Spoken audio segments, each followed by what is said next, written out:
Salut les amis, c'est moi. J'espère que vous allez bien. J'espère que vous avez passé une bonne Saint-Valentin, que vous soyez amoureux ou pas amoureux, on s'en fout. La Saint-Valentin, c'est aussi la fête des amis, notamment en Finlande. Alors, j'espère que vous avez passé une bonne Saint-Valentin, dans le sens où j'espère que vous avez passé une journée agréable, globalement. Et si ça n'a pas été le cas, je suis bien navrée pour vous, mais je pense que du coup, ce tirage va vous plaire. Parce que ce tirage, ça va être comment retrouver ta flamme, justement. Alors, de quelle flamme on parle, les amis? Eh bien, je vais appeler ça la flamme créatrice, n'est-ce pas?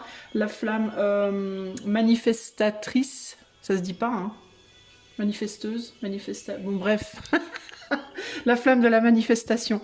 Votre flamme créative, votre flamme créatrice, la flamme qui va vous permettre de retrouver peut-être l'inspiration, retrouver le plaisir et retrouver la force ou l'énergie de créer ce que vous avez à créer, peu importe de quel domaine on parle.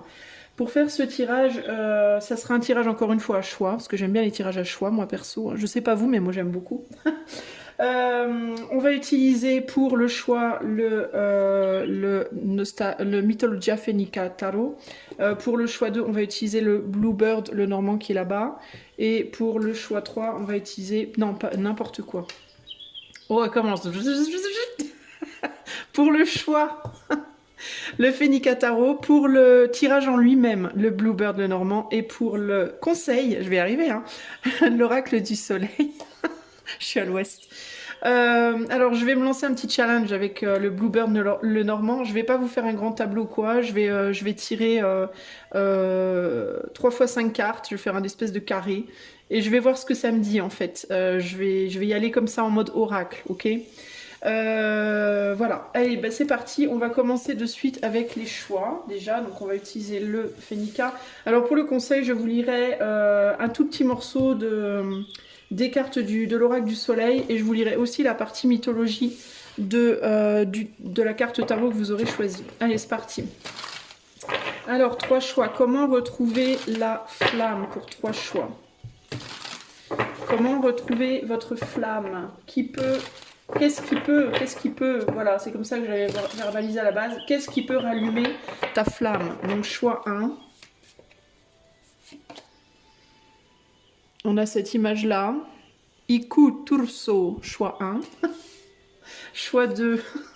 J'ai honte de rire. Choix 2, The Wedding of Pohjola. Choix 2. Et choix 3, nous avons... Attends, ça va pas. Choix 3, je sens que je dois rebattre. Choix 3. Quel sera le choix 3? Peut-être que tu dois rebattre tes cartes. Choix 3 peut-être pour retrouver ta flamme. On va voir. Hein. Comment retrouver ta flamme? Choix 3. Vainamoinen, dit Emperor. Donc là, on a le 4 de coupe, les amoureux, l'empereur, pour information. Mais je vous invite à vous fier plus à l'imagerie qu'au sens de la carte, si possible, histoire histoire d'y aller peut-être plus à l'intuitif qu'au calcul. Après, si vous voulez vraiment choisir par rapport au sens de la carte, pourquoi pas. De toute façon, ça sera vrai pour vous, ça sera le bon choix, je pense, mais sinon, essayez de vous fier à l'imagerie. Ok? Eh bien, c'est parti, donc choix 1, choix 2, choix 3. Ben, je vais commencer de suite avec le choix 1. C'est parti. Coucou, choix numéro 2. C'était un coucou puissant, ça. Coucou, choix 2. Mais non, choix 1. Je sais plus où j'en suis. Coucou, choix 1. Alors, choix numéro 1, si tu as choisi la carte Iku Turso, je ne sais pas du tout ce que Iku Turso est, mais je vous le dirai après, on ira voir. Alors, comment peux-tu retrouver ta flamme créatrice Iku Turso? Qu'est-ce qu'il faut que tu fasses pour retrouver la niaque, entre guillemets, pour retrouver le plaisir, le désir, l'envie, la force, le courage, la créativité, tout ça, pour rallumer cette flamme en toi, qu'est-ce qu'il te faut faire? Iku Turso. Allez, choix 1. 1, 2, 3, 4 et 5.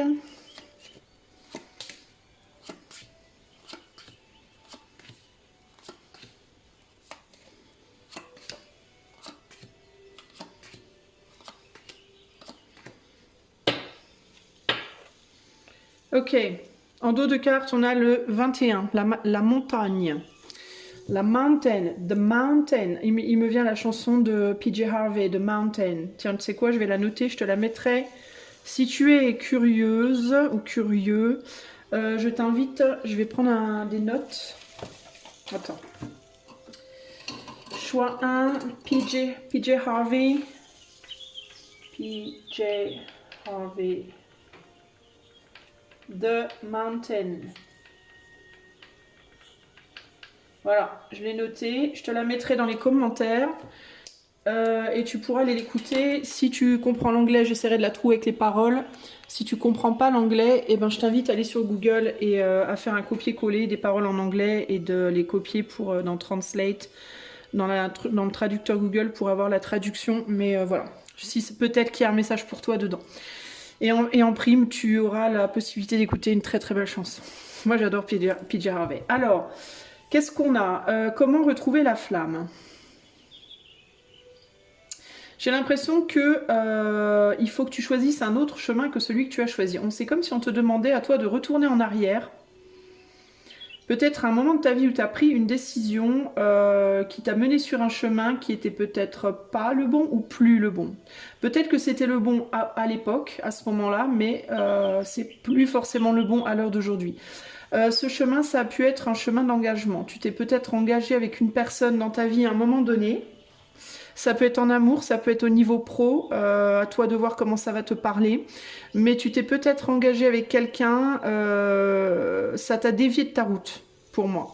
Alors, c'était pas une perte de temps, donc ne te lamente pas là-dessus, ne te dis pas « Oh mon Dieu, ça y est, j'ai perdu 10 ans de ma vie ». Non, pas du tout. Parce que sur le chemin sur lequel tu t'es engagé, tu as appris des choses aussi. Donc, il n'y a pas de perte de temps. Mais par contre, il y a l'idée que tu as le choix, tu peux continuer là où tu es. Ce qui implique que, est-ce que tu retrouveras ta flamme? Je sais pas. J'ai pas la sensation. J'ai pas la sensation que tu arriveras à retrouver ta flamme si tu continues sur le chemin sur lequel tu es, qui, j'ai l'impression, est un chemin pour moi d'engagement. Un chemin d'engagement qui peut t'apporter, je vais y arriver, hein, qui peut peut-être t'apporter une forme d'abondance aussi, mais c'est pas forcément l'abondance que toi tu cherches. Ça peut être une abondance aussi avec une personne qui est avec toi pour des intérêts qui sont pas forcément les tiens. Alors si c'est sentimental, tu peux t'être engagé. Alors être engagé, pour moi, tu as déjà pris cette décision d'une certaine manière. Tu es déjà sur ce chemin. Donc si c'est en amour, tu t'es mis avec une personne qui pourrait t'apporter une forme d'abondance, mais qui serait pas l'abondance que toi tu cherches. Ça serait peut-être plus une abondance en termes de stabilité, d'ancrage, de sécurité, de matériel, de voilà. Mais c'est pas forcément une abondance sur le plan du cœur. L'abondance sur le plan du cœur, elle est plus pour moi derrière toi. Mais ça, tu l'as lâché à un moment donné. Pourquoi tu l'as lâché? Parce que tu souffrais. Parce que tu as été sur cette voie du cœur à un moment donné, mais c'est une voie qui a aussi amené une souffrance. Alors ce qu'on me dit en gros ici, c'était du cœur, il y avait de l'intensité, mais en même temps, l'intensité du cœur était... l'intensité de douleur était égale à l'intensité d'amour, entre guillemets, ou l'intensité de plaisir. Et je pense qu'à un moment donné, ça t'a fatigué, t'as cherché quelque chose de plus calme, de plus zen, que tu as trouvé du coup, mais qui paraît fade aujourd'hui. Il y a un sentiment comme ça, comme quelque chose de fade. Alors il y a peut-être moins de douleur aussi, du coup, parce que c'est comme si en t'engageant dans cette voie-là, tu avais choisi quelque chose de plus mesuré, de plus convenable, entre guillemets, de plus zen, et qui du coup avait fait partir de ta vie une forme de douleur, mais dans cette zénitude, l'intensité aussi est partie, l'intensité émotionnelle de manière générale. C'est-à-dire que c'est comme si tu avais voulu échapper à un côté des choses, mais que tu n'avais pas réalisé qu'en coupant un côté des choses, donc cette douleur entre guillemets, tu allais couper aussi l'équivalence dans le plaisir, tu vois. Parce qu'il y avait de la fatigue, il y avait du ras-le-bol, il y avait... T'avais besoin de calme, t'avais besoin de te poser, t'avais peut-être besoin de guérir aussi d'une certaine manière. T'as peut-être cherché aussi à ce qu'on prenne soin de toi, à ce qu'on s'occupe de toi. T'avais peut-être besoin aussi un peu de te laisser aller, de te laisser porter à un moment donné. Mais je te dis, le truc, c'est que tu n'as pas réalisé à ce moment-là, c'est que dans cette volonté de rejet d'une forme d'intensité émotionnelle douloureuse, tu as rejeté en même temps la parallèle dans le plaisir. Donc en gros, ce que tu as rejeté, c'est l'intensité. Voilà. Ce que tu as rejeté à un moment donné, c'est l'intensité. Tu as eu envie de quelque chose de calme, de quelque chose de zen, de quelque chose de tranquille, où on n'a plus à se prendre la tête, où les autres peut-être font plus de choses pour nous, et du coup on a moins à faire de choses soi-même, etc., etc. Donc tu as trouvé ça pour moi, tu l'as trouvé ça pour moi. Mais tu t'ennuies, il y a de l'ennui, c'est laborieux, c'est fatigant, c'est lourd, c'est enfermant peut-être même d'une certaine manière. Et je sens que toi, tu as un besoin de t'élever, tu as envie de t'élever. Je te sens un peu comme dans un enfermement, comme dans quelque chose de qui t'enferme, qui t'étouffe un peu, où tu as envie de prendre de l'altitude et de prendre le large aussi du coup. Donc il peut vraiment y avoir cette idée ici de devoir retourner en arrière vers cette intensité que tu avais temporairement laissée derrière toi. Et là où je vais te dire que t'as rien perdu, hein, il faut pas te lamenter ou te dire mon Dieu qu'est-ce que j'ai fait. T'as rien perdu, je pense que tu avais besoin de te reposer. Tu avais besoin de te reposer, toi, à un moment donné.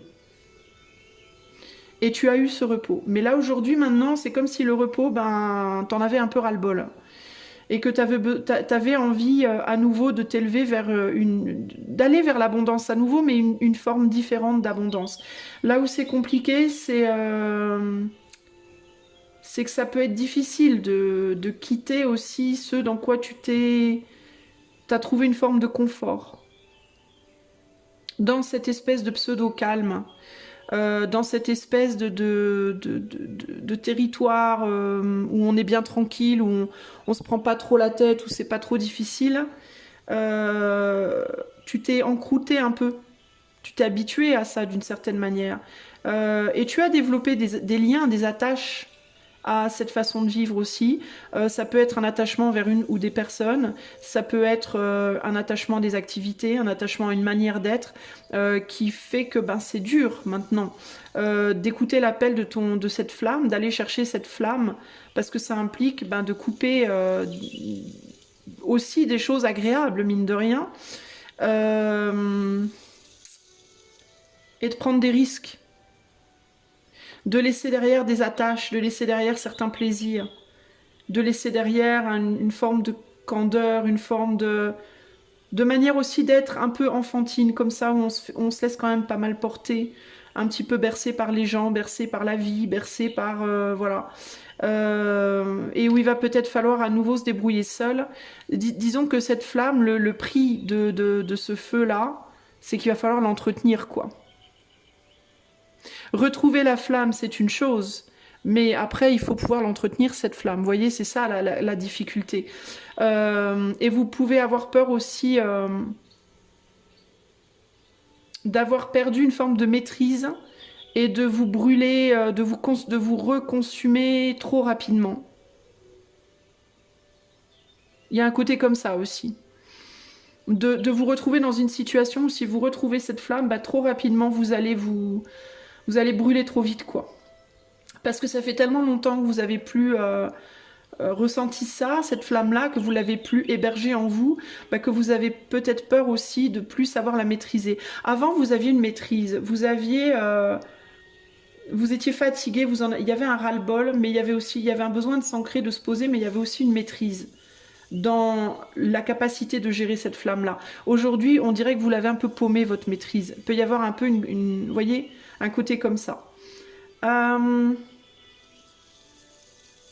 En gros, il y a cette idée que l'eau a coulé sous les ponts et est-ce que je vais réussir à être à la hauteur à nouveau.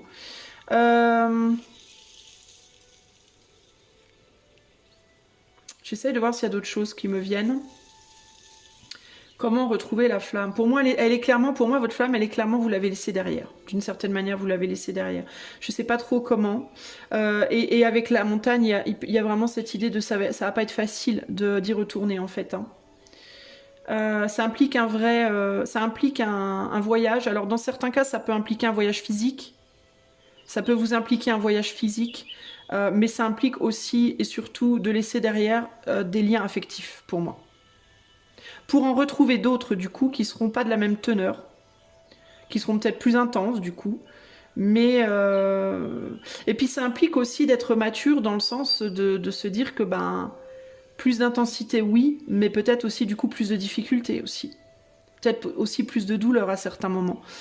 Voyez, donc ça implique une vraie maturité, ça implique un questionnement de est-ce que vous vous sentez suffisamment mature pour prendre ce risque de retourner vous réchauffer entre guillemets, en comprenant bien que retourner se réchauffer implique aussi d'accepter la douleur de la potentielle brûlure à certains moments.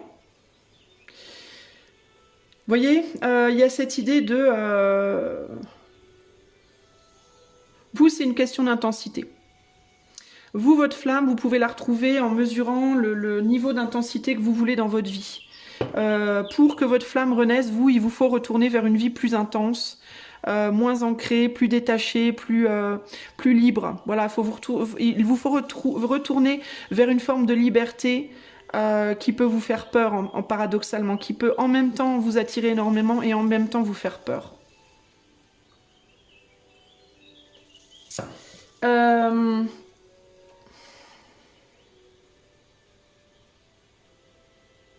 Vous pouvez avoir peur de vous fourvoyer aussi. Vous pouvez être dans des situations présentes où vous vous demandez si vous êtes vraiment objectif sur votre manière de voir les choses, si vous y voyez vraiment clair. Et il y a l'idée que ben là aussi, le truc, c'est que pour le savoir, il va falloir aller voir en fait. C'est que tant que vous ferez pas un pas, ce voyage-là, entre guillemets, qui peut être un voyage douloureux, hein, parce qu'encore une fois, ça implique de laisser derrière des choses. Vous le verrez jamais vraiment clairement. Vous ne verrez les choses clairement que quand vous aurez fait le voyage, c'est ça le problème. Et vous pouvez être dans une situation aujourd'hui où vous vous dites « je veux voir les choses clairement pour pouvoir faire le voyage ». Alors que là, on vous dit bah, « le problème c'est que vous verrez pas les choses clairement tant que vous n'aurez pas fait le voyage ». Vous voyez donc la question c'est est-ce que vous voulez prendre ce risque ou pas ? En sachant évidemment que vous pourrez changer de direction. Vous pouvez à tout moment dans votre vie changer de direction. D'ailleurs, je pense que ça va être ce à quoi vous accrochez là. La capacité de changer de direction. Votre capacité à changer de direction. La compréhension que le monde, votre vie, c'est comme un grand jardin. Et que dans ce jardin, vous pouvez choisir d'aller à droite, à gauche, devant, derrière. Et vous pouvez tout le temps changer. C'est-à-dire que si vous décidez de changer votre vie pour retourner vers une forme de liberté, et que dans cette liberté vous êtes à nouveau malheureux, malheureuse, bah vous pourrez toujours rechanger pour vous réancrer, vous voyez mais c'est comme si vous aviez toujours ce sentiment dans vos choix de vie que c'est comme si vos choix, vous les voyez comme quelque chose de très grave, de très enfermant, de très sérieux, vous voyez et il est possible que vous, en fait, vous soyez pas fait pour le très sérieux. C'est ça peut être le problème pour vous. C'est que vous essayez probablement de vivre une vie sérieuse alors que vous n'êtes peut-être pas supposé être très sérieux parce que justement votre flamme elle se situe dans le changement. Votre flamme elle se situe dans la liberté, dans l'exploration, dans la curiosité, dans le côté comme ça, on peut changer de direction quand on veut. Votre flamme, vous, c'est là qu'elle se situe, vous voyez ? Il y a d'autres gens pour qui elle se situerait dans l'ancrage. Pour vous, à mon avis, elle se situe dans la liberté. Mais du coup, vous essayez en même temps d'être dans le sérieux. Alors, c'est compliqué, quoi. Alors, le conseil pour vous aider à retrouver cette flamme, pour vous aider à prendre cette décision, puisque vous n'y voyez pas clair. Ah, attendez, je regarde. Il me vient qu'il faut que je regarde au niveau élémentaire. Alors, dans la matière, dans le concret, vous pouvez vouloir désirer une forme d'abondance que vous n'avez pas aujourd'hui, qui peut être liée à l'abondance d'exploration et à l'abondance autant émotionnelle que l'abondance d'exploration. Alors, ça peut être que vous avez très envie de nouveaux amours, que vous avez très envie d'aller voir du pays, d'aller... vous essayez à des nouvelles activités, faire des choses que vous n'avez jamais fait avant, que vous ne pouvez pas faire aujourd'hui, mais que vous attendez un peu, vous êtes un peu trop dans l'attente, peut-être que ces choses viennent à vous en fait, que ces choses viennent vous chercher, entre guillemets. C'est-à-dire que vous pouvez avoir une tendance à attendre que ces choses prennent la décision de venir vous trouver, vous, plutôt que vous alliez les trouver, elles, voyez. Au niveau de votre mental, vous savez que pour retrouver... En fait, je pense que vous le savez. Je pense qu'au niveau de votre mental, vous savez très bien que votre chance, elle est ailleurs. Pour moi, je l'entends comme ça, que votre flamme, en fait, votre feu, votre chance, votre lumière, elle est ailleurs. Et que ça implique une difficulté, ça implique un gros risque pour vous que d'aller traverser ces nuages pour aller voir ce qu'il y a de l'autre côté. Et que vous ne saurez ce qu'il y a de l'autre côté que quand vous n'aurez traversé ces nuages. Ça, pour moi, vous le savez. Je pense que vous savez également que cette chose que vous attendez qui vienne à vous ne viendra probablement pas à vous. Que si vous voulez que ça se produise, vous allez devoir faire le travail. Ça, c'est au niveau de votre mental. Et vous, sauf que vous êtes en mode, ouais, mais en même temps, je suis pas si mal là où je suis, alors est-ce que je devrais vraiment faire ça?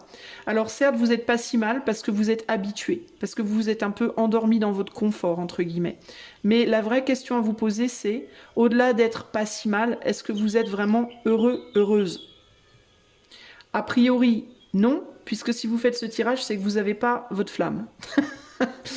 Vous avez plus votre flamme. Donc, il vous faut retrouver votre flamme. Et votre flamme, elle n'est pas là où vous êtes, clairement. Au niveau de l'éther, on vous dit que vous le savez. On vous dit que vous savez que il y a quelque chose ailleurs pour vous. Ça peut être une personne, ça peut être un autre métier, ça peut être un autre lieu de vie, ça peut être simplement une manière différente d'être, d'exister, de vivre. L'éther vous dit que ça va demander de votre part une forme d'engagement. Ça va demander de sortir de votre enfermement psychologique, voire familial, relationnel présent, pour aller vous engager ailleurs avec quelqu'un d'autre. Ça peut être une autre personne, ça peut être une autre famille, ça peut être un autre endroit, ça peut être un autre métier, ça peut être une autre manière d'être, de vous comporter, où vous aurez beaucoup plus de possibilités, parce que vous aurez la croisée des chemins, donc vous aurez beaucoup plus de directions possibles. Et du coup, vous retrouverez votre flamme. C'est précisément cette capacité à prendre d'autres chemins, cette autre vision qui va ramener votre flamme. Vous voyez? Conseil pour retrouver la flamme pour le choix 1. La liaison. Alors, ça peut passer par une personne. Ça peut passer par un nouvel amour. Ou quelque chose qui va en tout cas parler à votre cœur. Si c'est pas une personne...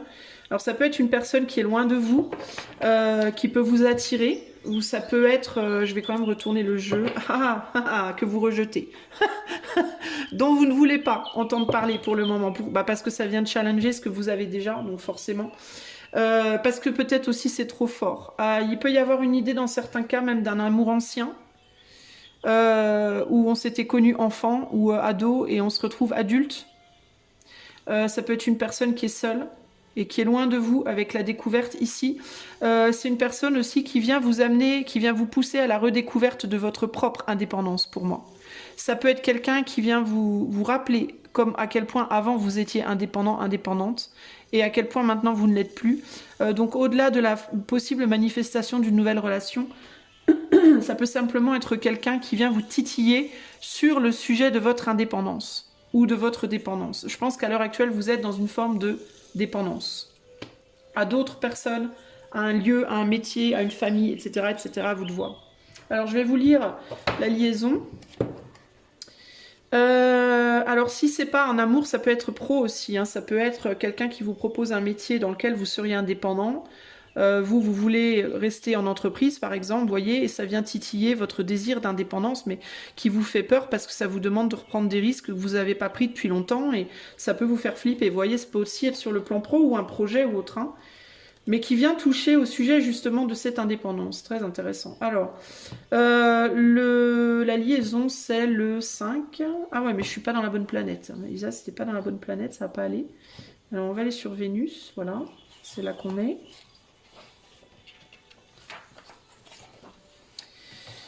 Alors, je vais juste vous lire ce que ça... Qu'est-ce que je veux? Est-ce que je vous lis tout? J'ai pas envie d'être chiante avec ma lecture. Bon, je vais essayer de vous lire tout quand même parce que ça peut vous apprendre des choses. C'est sur Vénus en Lion. Donc Vénus, c'est l'amour, l'expression, la créativité. Et là, et donc elle est en Lion. Donc en Lion, ça vous dit... En ce qui concerne les sentiments, les Vénus-Lion sont passionnés, chaleureux et très démonstratifs. Leur approche naturelle est extrêmement intentionnée, généreuse et généralement excessive. Ils vivent pleinement leur vie. Et quelle allure quand ils sont positifs, donc quand ils ont la flamme, n'est-ce pas? Les Vénus-Lions sont des romantiques nés, préférant les situations empreintes de drame et d'excitation. Et quoi de plus attirant que le frisson amoureux d'une grande histoire d'amour? Bien qu'elles aient tendance à s'égarer et à succomber aux flatteries, les personnes avec cette combinaison sont extrêmement loyales envers ceux qui ont la chance de gagner leur affection. Le plaisir et le luxe sont essentiels pour les Vénus-Lions s'ils veulent conserver leur apparence flamboyante. Dans une relation, l'autre doit leur manifester beaucoup d'admiration, voire d'adoration, et cela va dans les deux sens. Alors tout va bien. Dans cette admiration mutuelle, nous aurons affaire à un vieux lion aigri. Sans cette admiration mutuelle, nous aurons affaire à un vieux lion aigri qui râle contre tout le monde. Ce signe étant créatif, les arts trouveront une place importante dans la vie du Vénus-Lion, et il est probable qu'il ait un talent particulier dans ce domaine ou qu'il ressente un grand besoin de s'impliquer dans des projets artistiques ou créatifs, ne serait-ce qu'en tant que celui qui dirige les opérations. Les enfants jouent un rôle prépondérant dans la vie des lions qui se détendent facilement lorsqu'ils sont en compagnie de jeunes enfants et se lient d'amitié avec eux. Dans un tirage, cette carte indique qu'une nouvelle stimulation créative va se manifester dans la vie du consultant. La carte peut suggérer un nouvel engouement, un nouvel intérêt, voire un nouvel amour. Événement, une grande histoire d'amour mélodramatique, un train de vie flamboyant, un luxe excessif et extravagant, le show business. Eh ben les amis, comment vous dire? Le conseil, c'est si quelque chose arrive dans votre vie, de nouveau, alors peut-être que quelque chose arrive, j'en sais rien, mais à mon avis, si quelque chose arrive, vous allez avoir une tendance quand même à repousser, hein, donc attention. Parce que ça va vous faire peur, ça va venir challenger votre non-flamme, votre état de pseudo-mort, hein. Votre état de pseudo-mort créative. Et ben on vous dit en gros, bah allez-y parce que c'est ça qui va tout rallumer en vous en fait, c'est ça qui va venir rallumer la lumière en vous, ok, concrètement. Alors je vais vous lire maintenant Ikuturso, le 4 de coupe, sont les coupes là-dedans. Serait-elle là? Ben voilà, en plein dessus. Alors, je vous lis la mythologie. Quand les hommes du Kalevala ont volé la lampe, le sampo. Alors, le sampo, c'est un outil dans lequel on fabrique le pain. Enfin, c'est un four, en fait. De Pohjola. Et qu'ils essayaient de retourner à leur bateau, Louis a appelé le monstre des mers, Ikuturso. Donc ça, c'est le monstre des mers. Ikuturso, des profondeurs pour les arrêter. Quand la mer a commencé à bouger, tandis que le monstre s'élevait des vagues, Ilmarinen s'est caché dessous, s'est caché sous une couverture, mais Wainamoinen a eu plus de courage. Alors Wainamoinen, c'est intéressant, c'est la carte du choix 3. Alors peut-être que vous devriez aussi regarder le choix 3. He leaned over, grasped Ikuturso by its ears. Donc il s'est penché, il a pris Ikuturso par les oreilles et lui a demandé de savoir pourquoi il était sorti de la mer pour les choper. Ikuturso a refusé de répondre jusqu'à ce que Wainamoinen lui demande pour la 3e fois. Alors il a admis qu'il était remonté des mers pour tuer les hommes du Kalevala et récupérer le sampo de Pohjola. Wainamoinen a interdit au monstre de s'élever à la surface encore et plus jamais l'Ikuturso hasn't bothered the human. L'Ikuturso n'est jamais revenu embêter les humains. L'Ikuturso, vous savez ce que c'est ça. C'est ce nouvel amour, ce nouveau travail, ce nouveau projet auquel vous avez dit casse-toi tu pues et marche à l'ombre ne revient pas. C'est quelque chose qui est revenu des profondeurs, qui est revenu dans votre vie, des profondeurs. Et pour moi, les profondeurs de la mer, c'est les profondeurs émotionnelles. Donc ça s'est traduit par l'image d'une personne qui est revenue de votre passé, d'un job du passé, d'une activité du passé qui est revenue dans votre vie, mais c'est pas la personne, l'activité ou le job. Le problème, c'est ce que ça a provoqué en vous. Et ce que ça a provoqué en vous, c'est que ça a fait remonter le Ikuturso de vos émotions. C'est-à-dire que votre mer intérieure, vos émotions, bah, ça a ramené des profondeurs de votre apparaître quelque chose à la surface, ce Ikuturso, et vous pensez que ce Ikuturso va vous tuer, aura raison de vous, entre guillemets, alors qu'en réalité, ce Ikuturso, il est là pour pour ramener quelque chose, pour récupérer quelque chose qu'on vous a pris et vous le rendre. Vous voyez, ce Poyola, non, c'est pas le Poyola, c'est le, bon bref, le four là, le four dans lequel vous pouvez créer, justement, dans lequel il y aura du feu, la flamme, vous voyez. Mais vous voulez pas en entendre parler parce que vous avez peur que ça tue quelque chose, et ce que ça va tuer, bah, c'est votre vie présente, entre guillemets, d'une certaine manière, alors évidemment de manière très symbolique, hein. Ce que ça va tuer, c'est que ça va tuer ce que vous avez peut-être construit, ce dans quoi vous vous êtes construit depuis un moment, mais dans lequel bah, il n'y a plus la flamme, il n'y a plus le four, on peut plus rien fabriquer. Vous voyez, il n'y a plus rien, quoi. On se meurt tranquillement, on regarde les jours passer, et on périt, on dépérit comme ça, sans rien créer, sans plus rien créer. Voilà l'histoire, les amis. Donc je pense que c'est assez clair. Vous, votre flamme, elle se situe dans votre passé, dans une histoire passée, dans un travail passé, dans un projet passé, quelque chose que vous avez laissé derrière, une vie passée, une manière d'être passée que vous avez lâchée. Et pour retrouver votre flamme, il vous faut accepter que le Ikuturso remonte à l'intérieur de vous, quitte à détruire certaines choses sur son passage. C'est le prix à payer si vous voulez retrouver votre flamme. Sinon, bah, vous retrouverez pas votre flamme, parce que comme dans l'histoire, le Ikuturso, une fois qu'il est ramené dans les profondeurs, une fois qu'il est repoussé, ben, plus jamais il ne revient. Donc il y a vraiment cette idée de il vient une fois, deux fois, trois fois, après terminé, on n'en parle plus. Si vous y allez pas, si vous trouvez pas le courage d'aller chercher cette flamme, ben un jour vous trouverez plus le courage. À vous de voir ce que vous voulez faire, c'est votre choix, ok? Voilà, choix numéro 1. J'espère que cela répondra à vos questions. Si vous voulez un coaching intuitif ou une cartomancie, le lien de mon site est en barre de description. Et pour avoir votre chanson, je vous invite à aller dans les commentaires. Je vous fais des gros bisous et je vous dis à bientôt. Ciao, ciao. Salut, choix numéro 2. Allez, c'est parti. On va tout de suite aller voir si tu as choisi The Wedding of Pohjola, donc le mariage de Pohjola. Qu'est-ce qui peut rallumer ta flamme? Qu'est-ce qui peut rallumer la flamme du choix de Wedding of Pohjola? Ah, on a la croisée des chemins ici. Qu'est-ce qui peut rallumer ta flamme? Choix 2. Allez, en avant.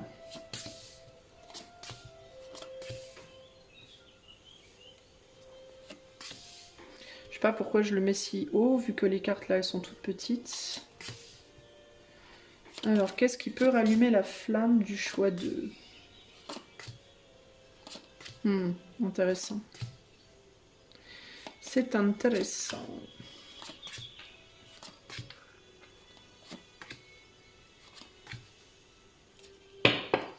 Alors, en dos, ici, on a la clé.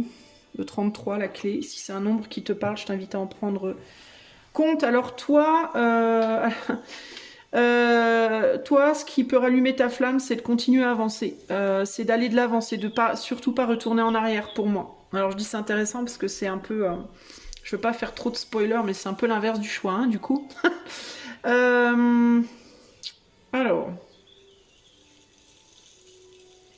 de protéger quelque chose qui a démarré.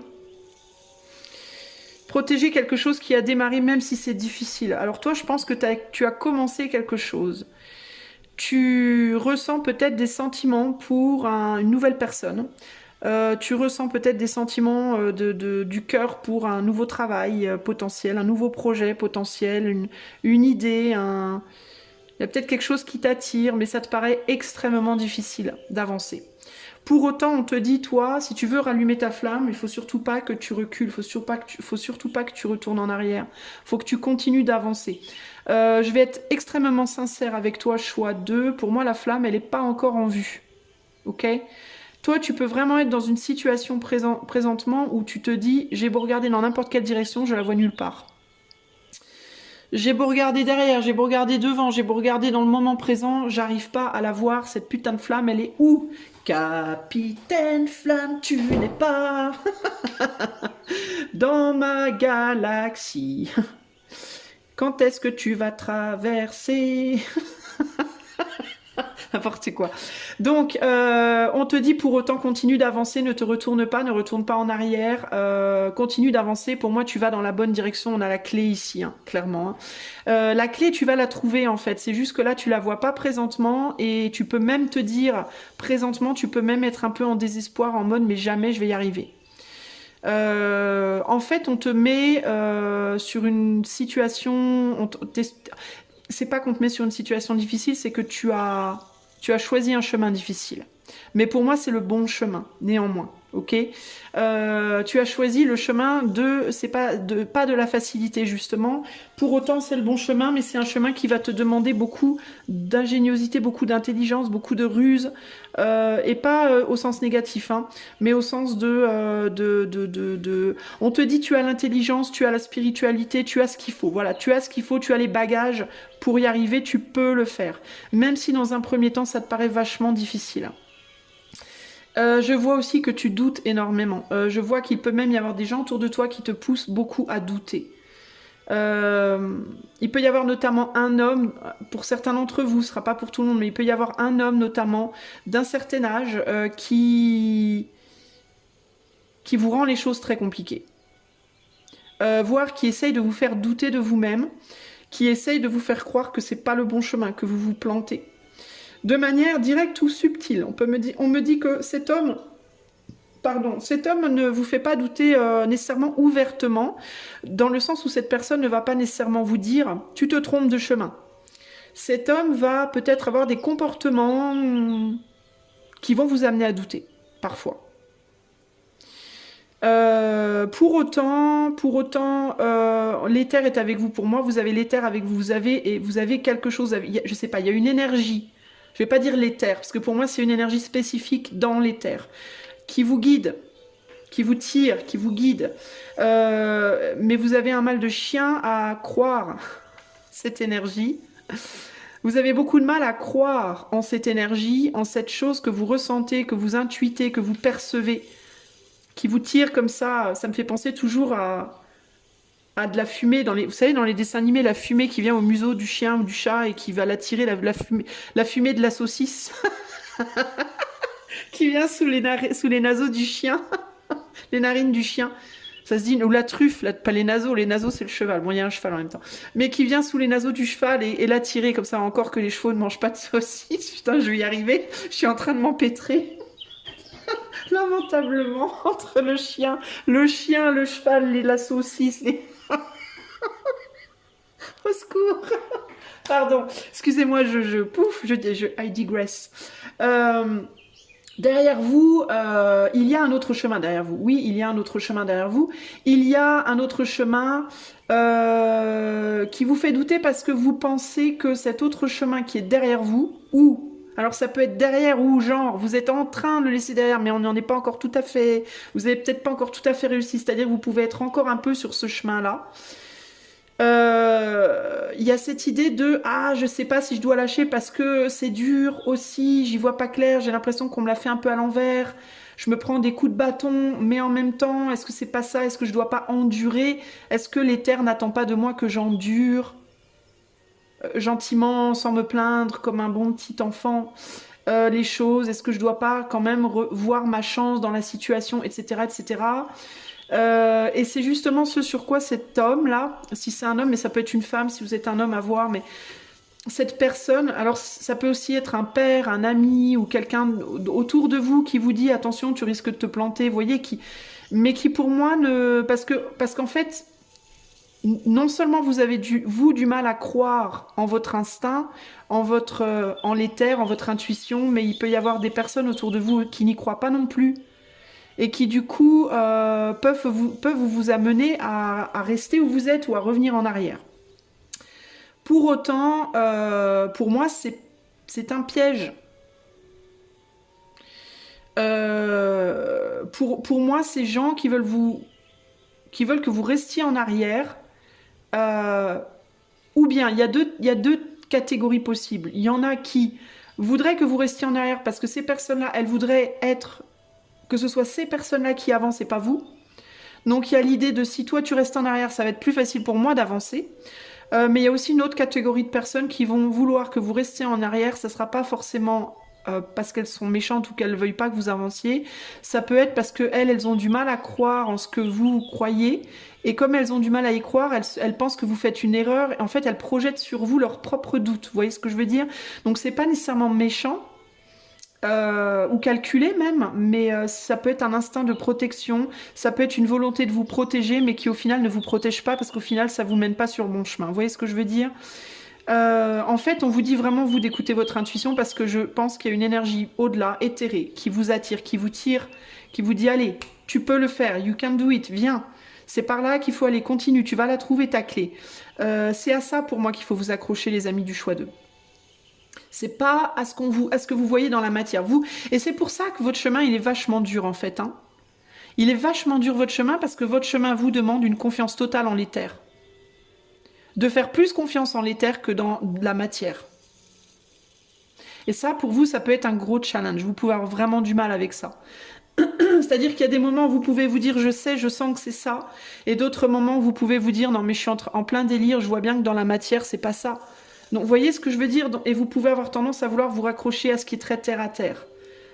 À ce que vous pouvez voir, toucher, constater, plutôt qu'à ce que vous ressentez. Et là, l'éther vous demande de travailler sur ce que vous ressentez. C'est ça qui, en fait, va vous élever au-dessus de justement tout ce qui vous plombe dans la matière. Vous voyez? C'est compliqué, votre situation à vous, parce que ça demande d'avoir véritablement la foi.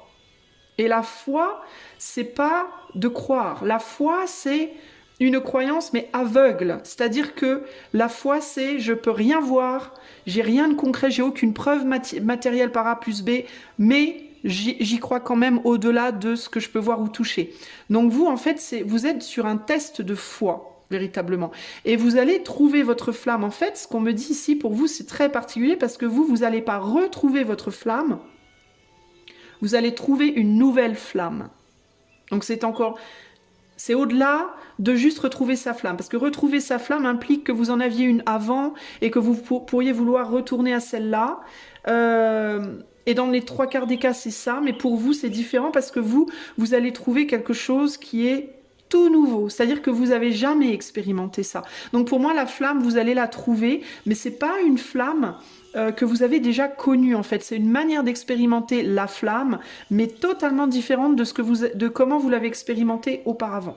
Par contre, ça demande une croyance très très forte. Et vous n'êtes pas aidé dans la matière. Et la raison pour laquelle vous n'êtes pas aidé dans la matière, c'est parce que vous n'êtes pas supposé l'être. Vous êtes supposé faire preuve de grande force, d'un grand courage, d'une grande force, d'une grande ténacité, d'une grande foi, de beaucoup de combativité. Vous voyez ce que je veux dire? Donc c'est très... Parce que c'est vachement spirituel. J'ai l'impression que vous, votre flamme, elle est liée à la spiritualité très très fort. Et que si vous faites preuve de cette foi-là, si vous savez suivre votre foi, votre instinct, votre intuition, et ne pas vous laisser encombrer des choses de la matière, ça ne veut pas dire qu'il faut vous transformer en nonne ou en... C'est pas ça que je vous dis, hein. Mais que vous apprenez à faire plus confiance à vos ressentis qu'à ce qu'on vous dit ou ce qu'on vous montre, vous allez découvrir des choses, une flamme qui va être très liée à l'éther. Alors ça peut être quoi? Ça peut être la personne de vos rêves, le métier de vos rêves, le projet de vos rêves, de votre cœur, de votre âme, quelque chose qui va être profondément lié à votre âme en fait. Vous voyez ce que je veux dire? D'une puissance plus grande que ce que vous avez connu avant. Mais c'est pas gagné. C'est pas gagné pourquoi? Parce que ça demande véritablement une prise de risque en termes de foi quand même assez exceptionnelle. Et là, il y a vraiment cette idée qu'on cherche à vous empêcher d'y aller. Et pour moi, c'est... Je sais pas de quoi ça vient, cette volonté de vous empêcher. Je pense qu'il y a de multiples raisons. Ça peut être par possessivité, ça peut être par jalousie, ça peut être par peur. Vous voyez, il y a de multiples personnes qui peuvent avoir de multiples raisons de vouloir vous en empêcher, mais qui ne sont pas toujours nécessairement mauvaises. Il y a des gens qui peuvent être mauvais, mais il y en a d'autres, c'est parce qu'ils ont peur pour vous. Il y en a d'autres, c'est parce qu'ils veulent vous protéger. Il y en a d'autres, c'est parce qu'ils veulent vous posséder. Donc ça peut être différent. Ça peut être un homme ou des hommes ou des femmes autour de vous qui vous empêchent. Ça peut être vos enfants. Ça peut être, vous voyez, de multiples choses autour de vous comme ça qui viennent vous dire non, non, non, non, c'est bon, ne t'enfuis pas là-bas, reste avec nous, reste ancré, voyez. Donc c'est très particulier en fait, hein, cette situation pour vous. Hein. Et ce qui est d'autant plus dur, c'est que là, dans le moment présent, votre flamme, on la voit pas en fait. Vous voyez? Et pour moi, pourtant, la clé, elle est devant vous, pas derrière vous. Hein. Clairement. Mais là, on est dans une situation... c'est délicat, c'est très délicat. Et vous pouvez aussi être beaucoup ramené, plombé dans cette recherche par des croyances anciennes, des principes anciens, anciens et limitants, hein, du style... bah, quand on s'est marié, faut pas divorcer. Bah, quand on s'est engagé dans un boulot, faut pas lâcher. Faut mettre de l'argent de côté pour sa retraite. Faut être toujours là pour ses enfants. Vous voyez, tout un tas alors, je dis pas que tout est acheté, évidemment, hein, mais tout un tas de croyances, de principes. Ça peut être religieux, ça peut être spirituel, ça peut être des choses qu'on vous a enseignées quand vous étiez enfant, une éducation. C'est comme si vous deviez avoir un courage de malade parce que c'est comme si vous deviez apprendre à vous dévêtir de tout ça pour repartir sur quelque chose de tout neuf, vous voyez, et c'est pas facile en fait, hein, pour moi. Hein. Mais vous avez quelque chose dans le cœur, vous. Hein, vous avez quelque chose ou quelqu'un dans le cœur là qui vous tire. Et c'est une forme d'intelligence. C'est en même temps, il y a deux choses en fait. Avec le serpent, pour moi, il y a cette idée de choses dans le cœur qui vous tiennent vers l'arrière, qui vous tirent vers l'arrière, mais qui sont plutôt manipulateurs, plutôt vicieux. Et parallèlement, le serpent, c'est aussi l'intelligence, la sagesse. Et je la vois plus comme cette sagesse spirituelle avec la croix. C'est vachement lourd pas à porter, mais à suivre en fait. Vous voyez ? En fait, d'un point de vue de l'éther, on veut vous emmener vers cette clé-là. Mais vous avez beaucoup de mal parce que vous vous dites dans votre tête que c'est impossible, que vous pouvez pas en fait. Et puis dans la matière, ben, il y a ce monde autour de vous qui ruse. Et ça peut être plein de choses, hein. Ça peut être ce que vos familles vous disent, ce que votre curé vous dit, ce que la télé vous dit. Vous êtes influencé par tellement de choses qui cherchent à vous dire, à vous faire croire que c'est mort, qu'il faut rester là où vous êtes, qu'il faut pas avancer, qu'il faut retourner en arrière sur certaines choses, etc. Et il peut y avoir des enfants. On a quand même l'enfant là en plein milieu du truc, donc il peut y avoir aussi des enfants dans votre vie qui font que c'est difficile pour vous, hein. Voyez ? Bon, alors, qu'est-ce qu'il faut faire pour retrouver votre flamme ? Quel est le conseil de l'oracle du soleil ? Qu'est-ce qu'il faut faire, choix 2, pour réussir à retrouver cette flamme en vous ? Bah, sortir de tout ce que vous connaissez. Bah, c'est ça, c'est l'excentricité, hein. Alors, ça peut être une excentricité par rapport à des enfants. Alors, je vais vous dire un truc qui peut vous choquer, donc, mais je vous le dis quand même parce que je le ressens très fort, puis que moi, ça me choque pas. Hein. Ça peut choquer beaucoup de gens. Moi, personnellement, ça me choque pas, mais ça pourrait choquer beaucoup de gens. Mais dans certains cas, on peut par exemple avoir des mamans ici qui doivent se séparer de leurs enfants pour retrouver leur flamme. C'est-à-dire que pour se retrouver, qui devront peut-être laisser la garde des enfants au papa. Ou inversement, ou le papa qui devra quitter sa famille pour retrouver sa flamme. Clairement, on est sur la carte des enfants dessous. Dans d'autres cas, ça peut vouloir dire la carte des enfants de retomber en enfance, de retrouver votre côté enfantin. Pour pouvoir recroire. Peut-être que quand vous étiez petit ou jeune ou ado, vous aviez une très très forte croyance comme ça dans votre instinct, dans votre intuition, dans votre cœur, dans vos tripes, et que vous aviez une facilité à suivre ça, que vous n'avez plus parce qu'on vous a beaucoup plombé, et que ce qu'on vous dit, c'est retrouver cette excentricité-là, d'être capable de suivre votre cœur d'enfant à nouveau. Vous voyez ? Peut-être que quand vous étiez enfant, vous aviez une pratique spirituelle ou une croyance, vous croyez en des trucs, et qu'on vous demande de retourner vers ça, que c'est ça qui va vous amener vers cette clé aussi. Mais dans certains cas, ça peut impliquer de quitter une famille, un bonheur, une forme de bonheur. qui est là, qui est présent, mais qui néanmoins ne vous permet pas de retrouver cette flamme dans l'absolu. Alors là, j'hallucine, regardez ce qu'on a en dos de jeu. Les amis, les enfants. Les amis d'enfance, peut-être même dans certains cas. Il y a quelque chose qui vous appelle, on vous dit « Regarde, regarde, vas-y, va chercher bonheur » entre guillemets. On a la cigogne, on a le poisson qui plane aussi là, et qui vous dit « Mais allez-y quoi, avancez en fait. Hein. » Alors j'entends aussi pour certains d'entre vous, si vous êtes dans un couple avec enfants ou dans un couple un peu excentrique, un peu chelou, qui fonctionne de manière un peu bizarre, c'est pas grave en fait. Peut-être que ça demanderait une forme d'excentricité au sein d'un couple pour que vous puissiez retrouver votre flamme. Eh ben, ça peut être ça. Ça peut être par exemple, vous étiez dans un couple entre guillemets traditionnel, on vit ensemble, on est mariés, on a des enfants, papa va travailler, maman travaille, maman s'occupe des enfants, admettons, ok. Bah, peut-être que l'excentricité, ça va être papa s'occupe des enfants, maman s'en va. Et pour vous, ça peut être un truc genre wow, wow, wow, wow, wow, wow, wow, easy tiger. De quoi? Mais ça va pas. Ben, c'est peut-être c'est peut-être bien ce qu'il vous faudrait faire. Ça peut être, c'est un exemple évidemment.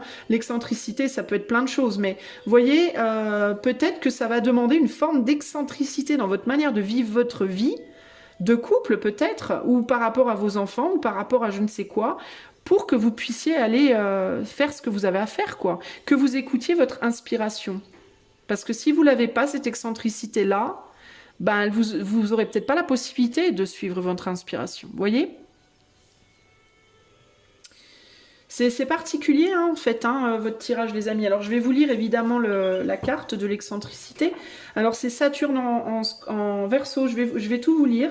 Parce que comme ça, ça vous indiquera aussi ce que peut vouloir dire Saturne en Verseau. On ne sait jamais si toutefois vous l'avez dans votre thème astral. Alors, l'excentricité, l'ambition, les principes, l'humanité. Les Saturnes Verseau évoluent dans leur vie en appliquant la discipline et la patience à leur esprit inventif, et ce, dans n'importe quel domaine qui les intéresse. Ils sont attirés par des nouvelles façons de penser ou par des approches atypiques des systèmes traditionnels. Ben voilà. Quoi qu'ils fassent, dans leur domaine, ils abordent les choses de façon scientifique et avec une grande ouverture d'esprit, comme s'ils faisaient de la recherche. En raison de cette attitude non conformiste, et bien que les Saturnes Verseau aient la tête sur les épaules et soient une source de bons conseils pour leurs collègues et amis, ils peuvent être perçus comme excentriques ou farfelus. Il existe cependant un risque que leur vision de la vie empreinte de détachement puisse se transformer en froideur et en insensibilité émotionnelle lorsqu'il s'agit de leurs relations personnelles. Ça, je pense que c'est ce qu'on peut vous renvoyer dans les dents. Si vous osez suivre votre inspiration. Ouais, mais qu'est-ce que tu fais? Mais tu te rends compte, laisser tes enfants derrière, mais tu te rends compte, c'est horrible. Ça, c'est ce qu'on pourrait vous renvoyer dans les dents. C'est un exemple, les enfants, ça peut être d'autres choses. Hein. Les personnes avec cette combinaison peuvent avoir le sentiment que leur carrière pourrait être favorisée en rencontrant des gens importants et influents. Un autre risque est que cela ne devienne l'unique motivation qui sous-entend certaines amitiés et qu'ils s'attirent une réputation d'arriviste. Attention à ça, évidemment, mais positivement, cette carte peut indiquer une forme de loyauté et des associations à long terme dans lesquelles les amis s'entraident. Excentricité, amitié. Les Saturnes Verseau entretiennent souvent des relations avec des personnes plus âgées ou plus expérimentées. Lorsque cette carte apparaît dans un tirage, elle peut indiquer que le consultant va à l'encontre du comportement qu'on attend de lui. Qu'est-ce que je vous ai dit? Ou que c'est en changeant de comportement qu'il peut changer son destin. Qu'est-ce que je viens de vous dire? Sans déconner, exactement tout ce que je viens de vous dire. Événement, un travail dans le domaine de la technologie, comme les ordinateurs, des activités de groupe révolutionnaires ou atypiques, un ami puissant ou influent, une décision radicale. Je pense que l'ami puissant ou influent, il est là. Alors dans certains cas, ça peut aussi être une inspiration par quelqu'un d'influent ou de puissant, qui vous pousse à avancer dans une voie particulière, mais vous vous dites que c'est pas possible ou que c'est trop difficile ou quoi, et pourtant on vous demande d'oser. C'est ça qui va débloquer votre situation, les amis. Je vais vous lire la carte Wedding de Poyola. Je vais vous lire le côté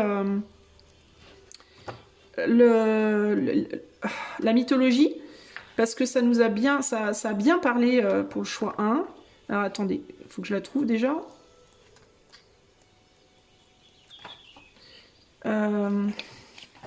Alors, je vous traduis de l'anglais, hein, soyez tolérants les amis. Ilmarinen a succédé dans les tâches de Louis et était supposé se marier à la jeune fille de Pohjola. Il a... Oula, alors ça je comprends pas les mots. He had plowed the field of others, bridled the bear of my... Bon, en fait, il a, je sais pas comment, je comprends le sens général de la phrase, mais pas les mots exacts, donc je vais vous dire le sens général. En gros, il a affronté beaucoup d'épreuves, quoi. Il a aussi forgé le sampo et l'a offert à sa femme en paiement. Alors, le sampo, c'est un four finlandais pour fabriquer du pain dedans. Et dans le Kalevala, c'est un peu le Graal, quoi. Donc, il a forgé le sampo qu'il a offert en paiement à sa femme, la jeune fille qui a commencé à aimer le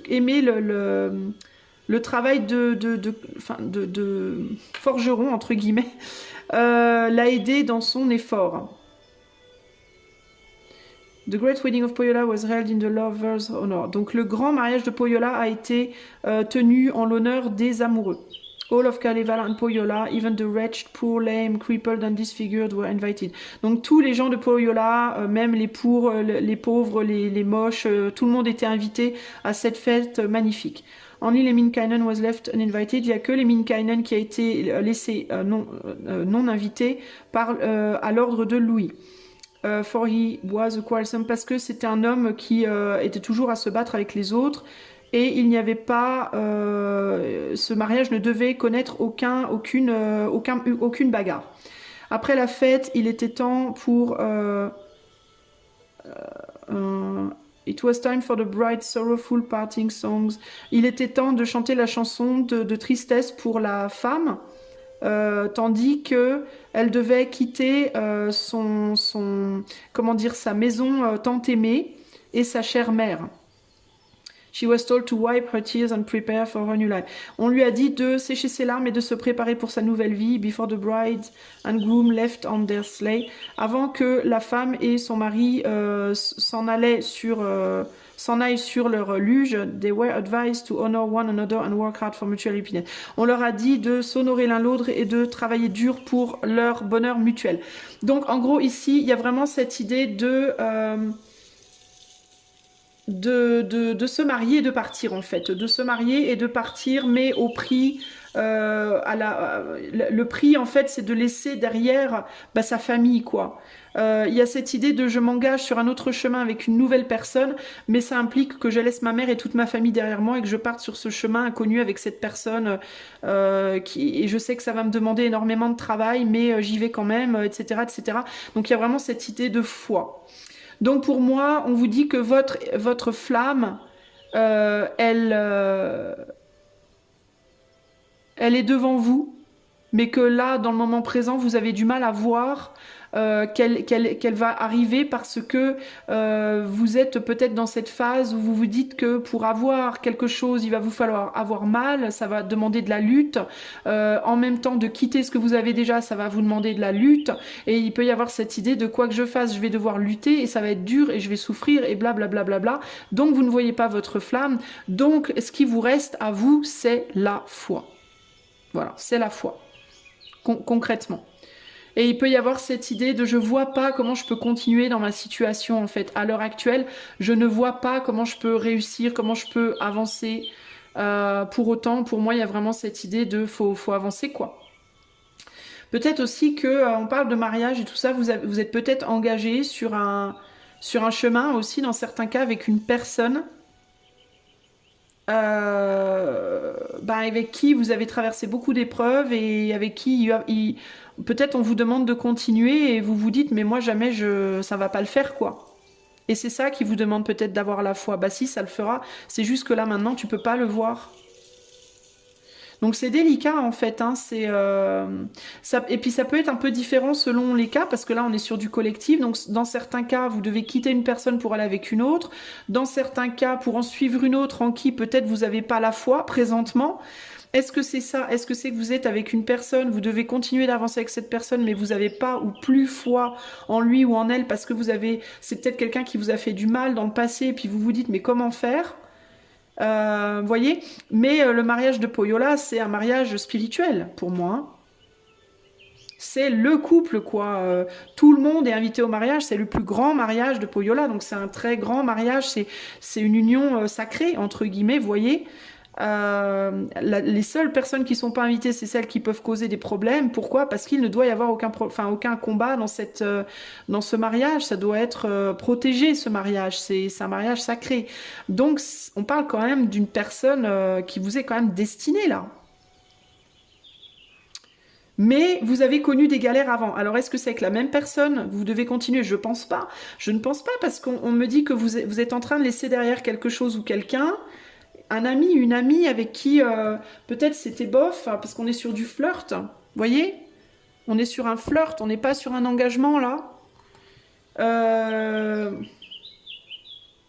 Alors pour moi, c'est plus l'idée de devoir peut-être laisser une personne pour une autre, mais une autre en qui vous avez du mal à croire parce que, ou c'est quelqu'un de votre passé que vous retrouvez, alors ça peut être quelqu'un de votre passé qui revient, puisqu'on est aussi dans l'enfance, et vous voyez pas comment ça peut fonctionner parce que vous vous dites, il y a eu tellement de bordel avant, ça a été tellement dur avant, comment faire?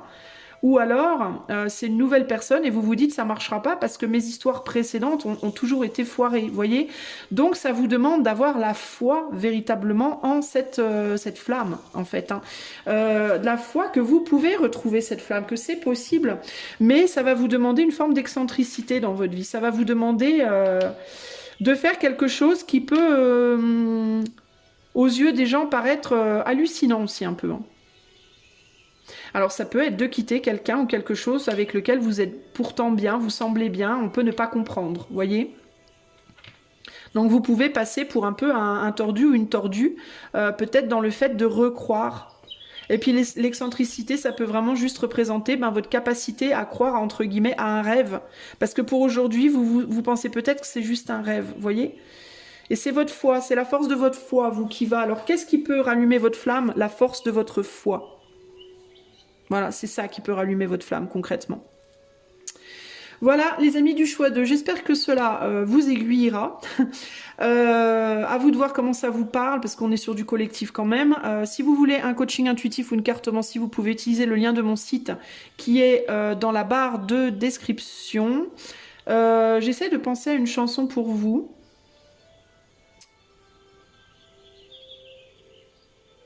J'essaie de voir s'il y a quelque chose qui me vient. Il y a quelque chose, Golden Brown. Ok, Golden Brown de... comment c'est le groupe? Oh merde, je sais plus. Golden Brown. Je crois que c'est les Stranglers, mais je suis pas sûre. Bon, en tout cas, je mettrai ça. Je mets ça en tout cas dans votre... dans la description, dans les commentaires. Votre chanson, elle sera dans les commentaires. Golden Brown. Qui parle justement, elle m'est venue en tête, la mélodie m'est venue. Je vous laisserai. Qui parle justement cette chanson d'un bateau, de voyager, mais spirituellement, de voyager de rêve, voilà, de tout ça. Je vous mettrai la chanson avec les paroles. Si vous comprenez l'anglais, vous comprendrez les paroles. Si vous comprenez pas, vous pourrez aller chercher sur Google Traduction. Vous pourrez chercher en ligne les paroles et les traduire avec Google Traduction. Mais il y aura probablement un message pour vous là-dessus. Allez, c'est parti pour le choix 3. Des gros bisous et à bientôt. Ciao, ciao. Salut à toi, choix numéro 3. Si tu as choisi cette carte de Wainamoinen, c'est parti. On va tout de suite aller voir qu'est-ce qui peut rallumer ta flamme. Alors, choix numéro 3. Qu'est-ce qui peut rallumer ta flamme? Choix 3.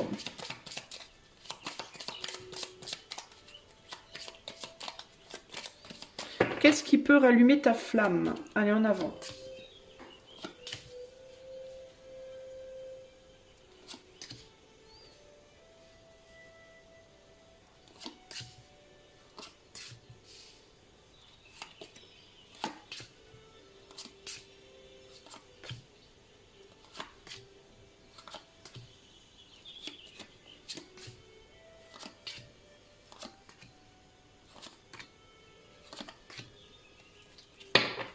On a le soleil, elle est là, ta flamme.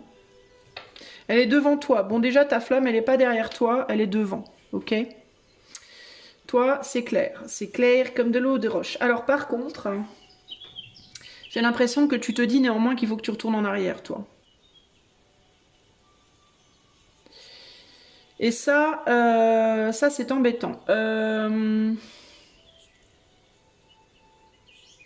Alors, attends. J'essaie de comprendre.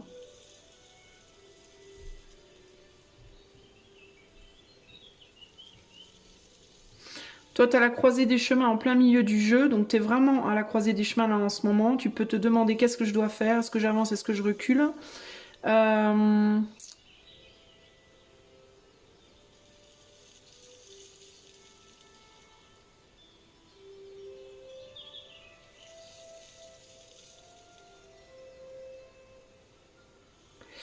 J'essaye de comprendre, c'est un petit peu obscur pour toi. Ça vient moins facilement qu'avec les autres. La raison pour laquelle c'est obscur pour toi, en fait, c'est parce que j'ai l'impression que toi, t'es comme face à deux situations un peu équivalentes, qui s'équivalent un peu. Alors typiquement, ça peut être par exemple, t'es entre deux personnes et t'aimes les deux à peu près pareil. Alors tu sais pas trop, tu vois. Il y en a pas vraiment une que tu favorises sur l'autre. C'est un peu pareil. Ou alors t'as deux boulots, tu sais pas trop parce que les deux t'intéressent. Tu vois, il y a un côté comme ça. Ah, je fais quoi? À droite, ça paraît bien. À gauche aussi. Comment je fais? Je sais pas si toi, faudrait pas que tu. Je sais pas si toi, faudrait pas que tu prennes une troisième voie. En réalité, il y a quelque chose comme ça ici. Il y a un truc qui me fait penser à la troisième voie.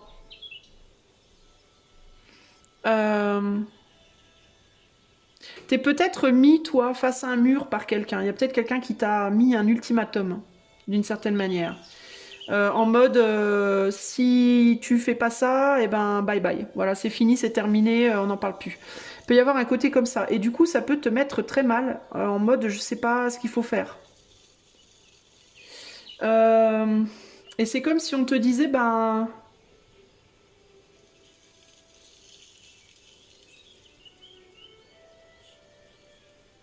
Toi, tu peux être dans le regret de la personne que tu étais avant. Il peut y avoir quelque chose, toi, par rapport au temps qui a passé et à l'âge que tu as, que tu sois homme ou femme, et si c'est dans le cadre d'une relation où tu voudrais retrouver ta flamme, ça peut être aussi l'âge de cette personne.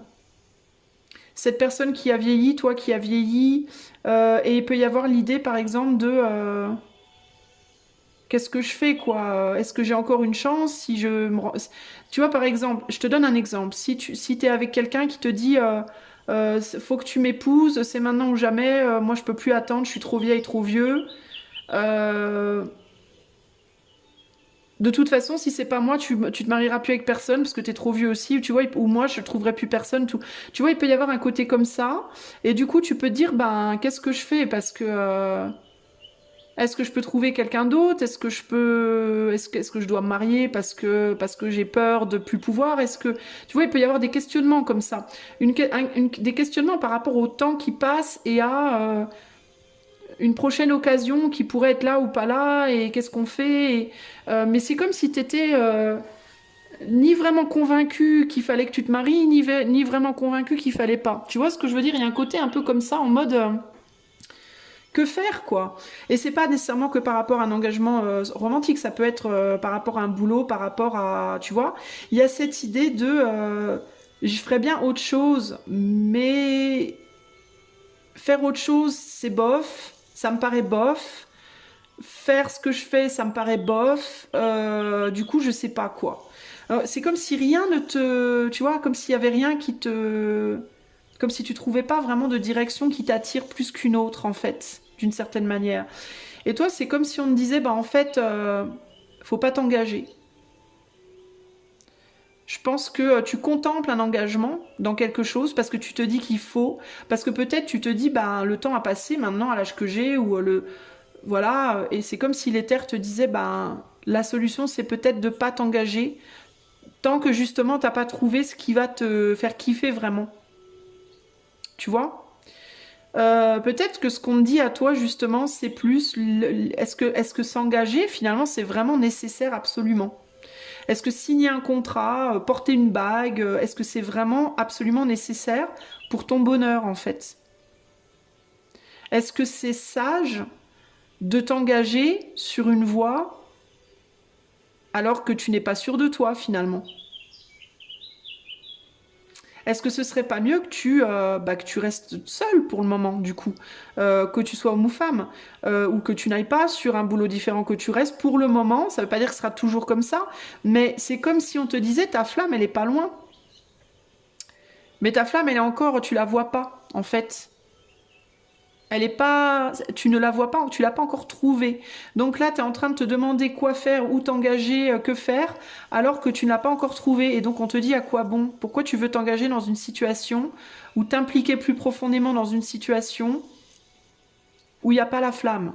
Tu vois? Peut-être aussi qu'il faut que tu oses dire non à quelqu'un qui veut un engagement avec toi. Tu peux te dire que si tu fais ça, tu vas foutre en l'air toute ta vie. Moi, j'ai plus la sensation que ça va en effet terminer quelque chose, mais que dans cette fin, tu vas retrouver ta flamme. Et ça, tu le vois pas pour le moment.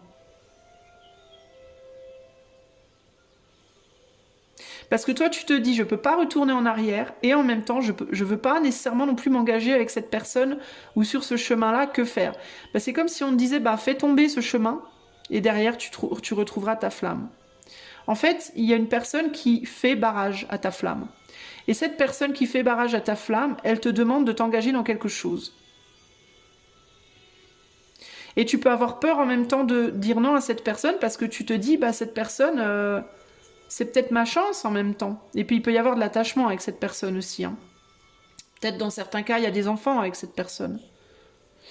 Euh, ou des projets qui ont été construits ou des choses qui ont été faites. Mais c'est comme si en fait, cette personne, elle voulait te mettre un peu dos au mur par rapport à...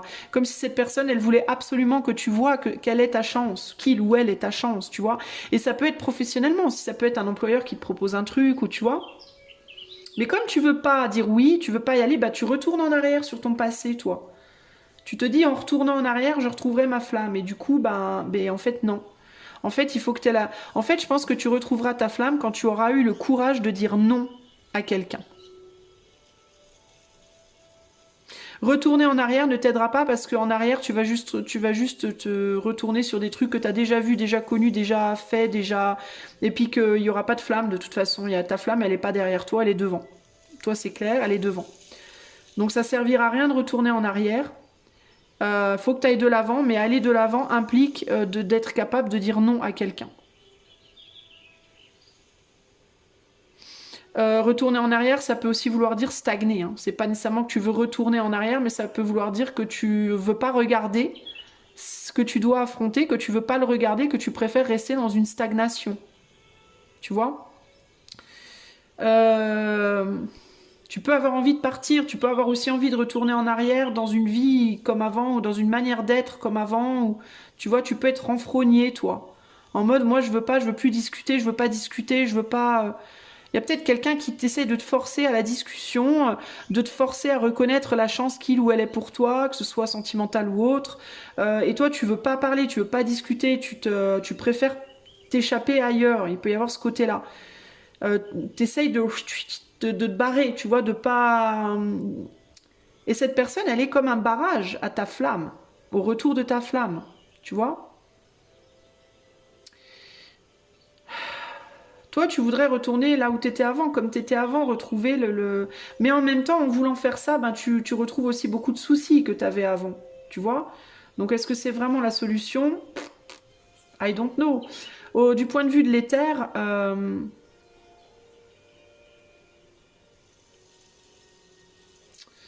Du point de vue de l'éther, on te dit de pas t'engager pour moi. Ou de réfléchir à la valeur que tu donnes à l'engagement plutôt. Est-ce que ça a beaucoup... Quel est ton positionnement par rapport à la valeur de l'engagement?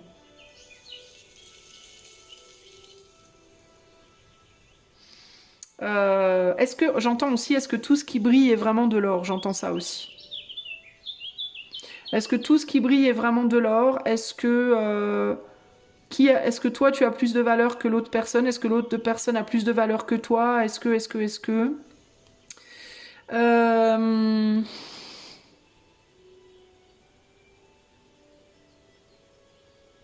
Vous voulez peut-être pas aller dans la même direction. Si c'est par rapport à une personne, vous voulez peut-être pas aller dans la même direction. Vous voulez peut-être pas les mêmes choses, vous valorisez peut-être pas les mêmes choses avec cette personne.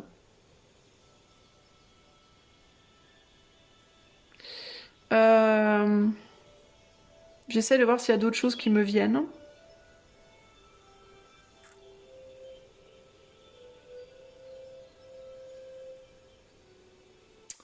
J'ai quand même besoin de retirer une carte sur ce renard. Je sens qu'est-ce que l'éther veut que tu fasses. La maison. Et j'ai besoin de mettre une carte aussi là-dessus. La tour. Et là, on a une femme. Une autre femme. Bon. Je pense que c'est pas avec... Alors, si c'est par rapport à un engagement avec une personne, je pense, après, il faut regarder hein, peut-être des tirages romantiques, sentimentaux, pour y voir plus clair, ou le mieux, vraiment, pour toi, individuellement, ce serait carrément de demander une consultation privée à quelqu'un. Mais là, je pense que en fait, cette personne-là qui te demande de t'engager, ce n'est pas la personne pour toi. Je pense qu'il y a une autre personne, mais qui sera derrière. Qui est derrière cette personne-là. Le truc, c'est que tu peux pas contourner cette personne-là qui est devant toi. Il faut que tu l'affrontes pour pouvoir avoir l'autre personne. De la même manière, si c'est par rapport à un boulot ou quoi, tu peux pas contourner cette proposition. Il faut que tu dises oui ou non. En fait, il faut que tu te positionnes fermement et que tu oses dire non. Pour que cette personne s'en aille et que tu puisses avoir accès à cette autre personne, à cet autre travail, à cet autre projet, à cet autre engagement. Pour moi. Et je pense que toi aussi, ce qui me vient ici, c'est que peut-être tu manques de maturité et que t'engager avec cette personne-là aujourd'hui, tu serais pas prêt ou prête.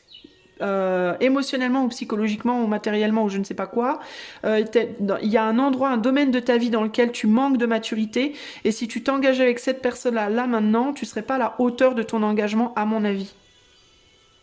Par contre, la prochaine personne, la prochaine situation, tu auras pris en maturité et du coup, tu pourras t'engager. Dans certains cas, ça peut aussi vouloir dire qu'il faut oser dire non à cette personne pour la retrouver plus tard, dans certains cas. Ok ? Mais il y a vraiment cette idée de, pour moi, il y a quelque chose qui te barre la route, quelque chose ou quelqu'un, et tu dois affronter ce quelque chose ou quelqu'un. Et oser dire non. Si tu n'es pas sûr de toi, si tu te dis ouais je sais pas franchement ça me fait pas plus kiffer que ça, je me sens pas à la hauteur etc. Dans ce cas il faut oser dire non en fait vraiment c'est vraiment le conseil pour moi. On va aller plus loin avec l'oracle du soleil et cette carte là. Quel est le conseil pour choix 3 pour que choix 3 retrouve sa flamme? La spéculation.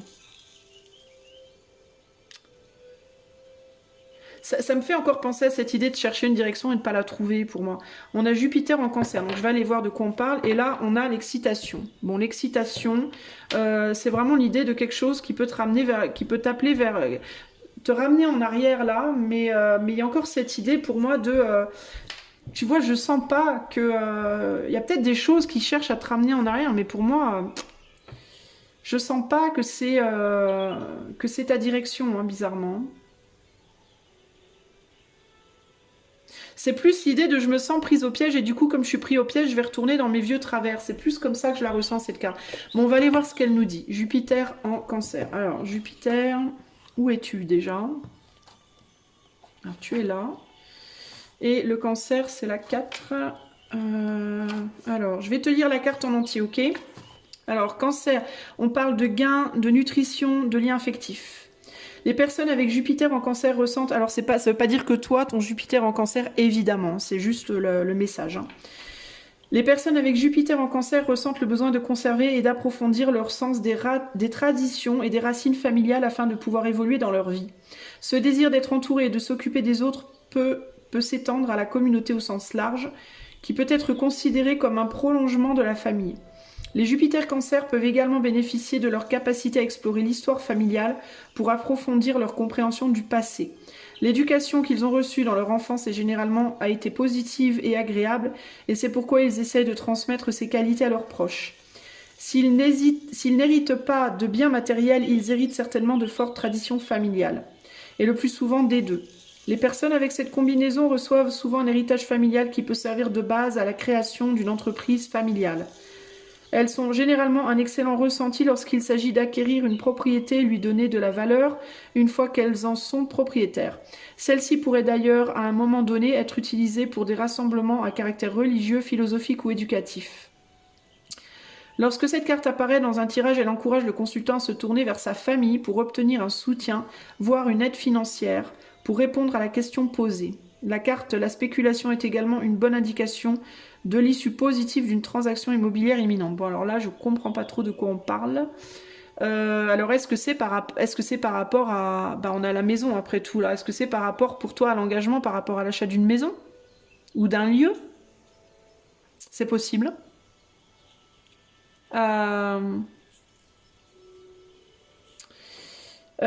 Événement, une situation juridique concernant le domicile, la gestion d'une entreprise familiale à domicile, l'exploitation d'un héritage au profit de la famille. Bon, alors ça, je sais pas trop. Alors, est-ce que pour toi, c'est plus par rapport au travail, plus par rapport ouais, au matériel, à la matière? Bah écoute, en tout cas, moi, j'en démords pas. Il y a vraiment cette idée pour moi de devoir se positionner par rapport à quelque chose qui fait barrage dans ta vie. Et de dire non pour avoir quelque chose d'autre derrière. Un endroit mieux. Alors ça peut être un autre endroit. Est-ce que tu dois d'abord dire non à un lieu où tu te dis bof bof pour aller vers un autre lieu? Est-ce que c'est... en gros, est-ce que ce qui empêche de te retrouver ta flamme, ce qui t'empêche de retrouver ta flamme, est-ce que c'est le métier que tu fais? Est-ce que c'est l'endroit où tu vis? Est-ce qu'il faudrait que tu déménages? Est-ce qu'il faudrait que tu quittes un travail, que tu quittes un lieu? Mais pour moi, je pense pas que ce soit pour retourner en arrière, néanmoins, hein. Est-ce qu'il y a quelqu'un dans ta famille qui veut que tu retournes en arrière avec lui, avec elle? Est-ce qu'il y a quelqu'un qui veut t'emmener quelque part et tu veux pas y aller? C'est quoi l'idée là? J'essaie de comprendre, hein.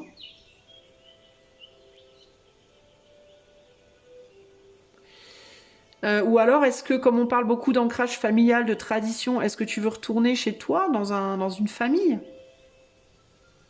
Est-ce qu'il y a quelqu'un qui veut retourner dans sa famille, mais toi, tu veux pas y aller? Euh, Est-ce qu'il y a quelqu'un qui cherche te ramener avec lui ou avec elle, chez lui ou chez elle, quelque part, et toi, tu veux pas y aller? Ça peut être ça, hein?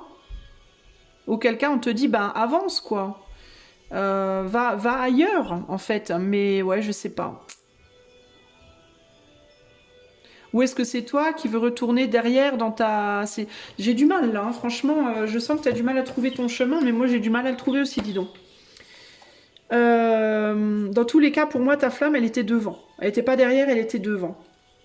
Alors, attends, on va aller voir ce que Vainamoinen a à dire. Peut-être qu'il va nous aider à comprendre les choses mieux.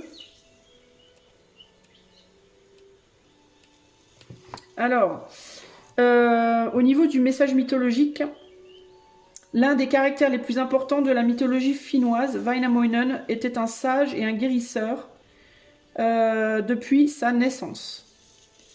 Est tellement ancien qu'il était presque aussi vieux que le monde.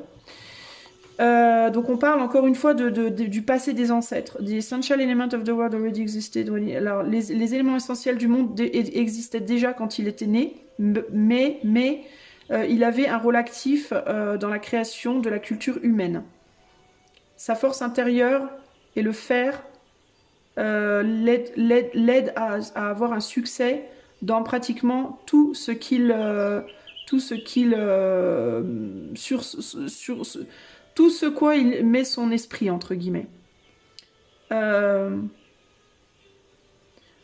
manière à l'origine, Vainamoinen est le dieu de l'eau. Le monde Vaina veut dire large, une rivière qui coule doucement. Et dans les histoires, il voyage souvent sur un bateau. Il est stable et il est fort et il a une forte volonté. Il, quand il prend une décision, il est imperturbable et il garde la tête froide, il est calme, il a de la sagesse et ça fait de lui un excellent leader. Il a souvent avisé Ilmarinen et Lemminkainen, qui sont des autres personnages. Il essaye de faire de son mieux quand il est face à des challenges. Il prend le contrôle des situations difficiles. Il a des capacités enchantées avec le kantele.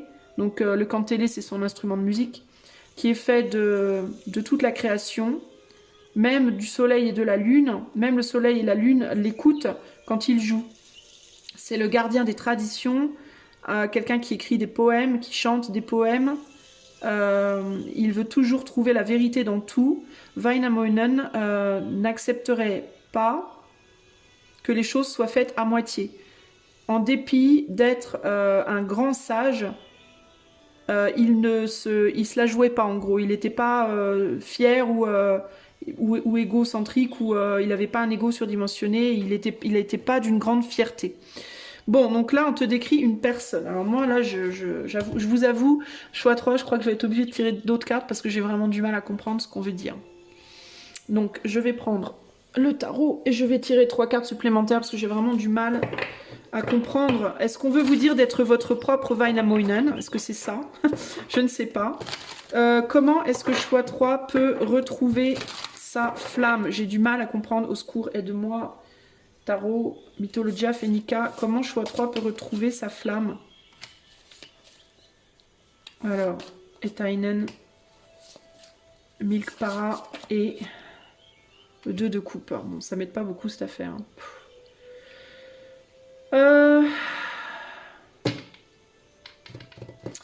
6 d'épée, voyage, 5 de pentacle, le manque, le 2 de coupe. Voyage sans l'autre pour moi, partir sans l'autre. Faire les choses par soi-même, se détacher de quelqu'un, de quelque chose. Se détacher d'une personne qui... alors, est-ce que c'est ça la problématique? Est-ce que tu es face à une personne très très traditionnaliste et tu n'es pas du tout comme ça? Est-ce que toi, tu es très traditionnaliste, l'autre n'est pas du tout comme ça? Pour moi, il peut y avoir ici l'idée de laisser partir quelque chose ou quelqu'un. Comment est-ce que choix 3 peut retrouver sa flamme?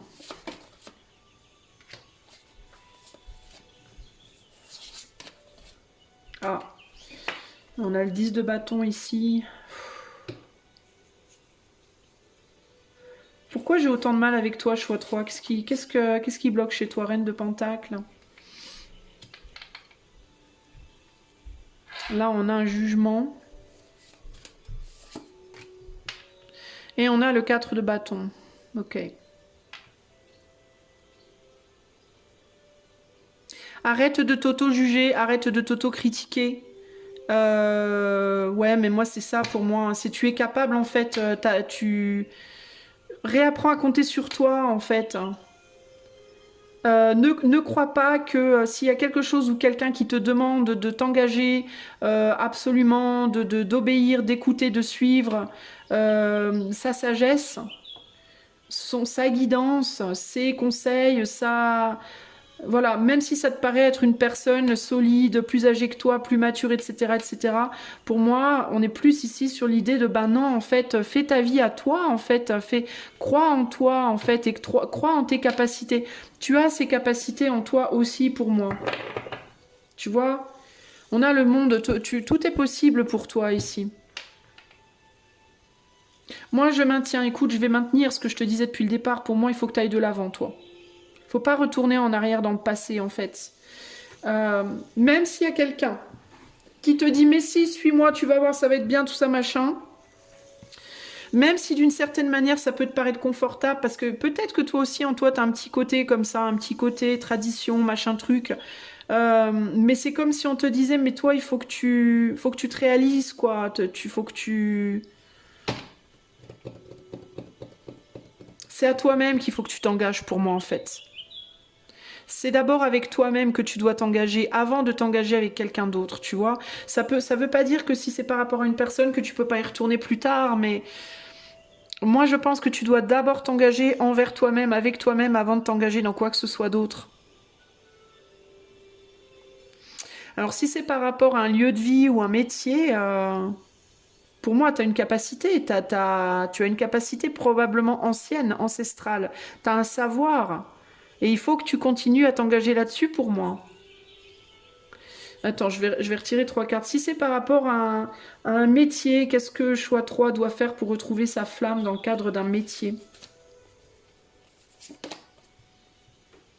La lune.